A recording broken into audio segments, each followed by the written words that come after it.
የቅያም ቀን ይገባህ ብታውቅ ኖሮ መከራውን ልኩን ብትረዳው ኖሮ ሕይወት በቃኝ ብለህ ከልጅና ከቤተሰብ ከሀገር ሸሽተህ ጫካ ገብተህ ዒባዳ በማድረግ ታሳልፍ ነበረ።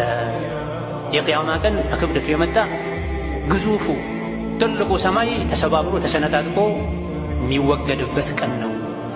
የቅያም ቀን ከክብደቱ የመጣ ምንም የማያውቁ ሕፃናት መሃል አናታቸው የሚሸብትበት ቀን ነው። ሽበት ጣል ለማድረግ ብቻ ሳይሆን ወተሺቡ ሚንሁ መፋሪቁ ልዊልዳን የሕፃናት አናታቸው መሃል ፀጉራቸው ይሸብትበት ቀን እጅግ በጣም የሚያስፈራ ኮስታራ በመከራ የተሞላ መከራው የሰው ልጅን በሙሉ የሚያዳርስ ቀን ነው። ከሰው አልፎ እንስሳት ሁሉ ጌታዬ ሆይ ተበድያለሁ ብለው ቀርበው እንስሳት ሁሉ ሐቃቸው የሚያገኙበት ቀን አይደለም። የሰው ሐቅ የበላ ሪባ የበላ ዝምድናን የቆረጠ ሶላትን የተወ ይቅርና ቀንድ ያላት በግ ቀንድ የሌላትን ከወጋች፣ ቀንድ ያለው በሬ ቀንድ የሌለውን ከወጋ ሐቁን የሚያገኙበት ቀን፣ በዳዮች አፈር በሆንኩ ብለው የሚመኙበት ቀን።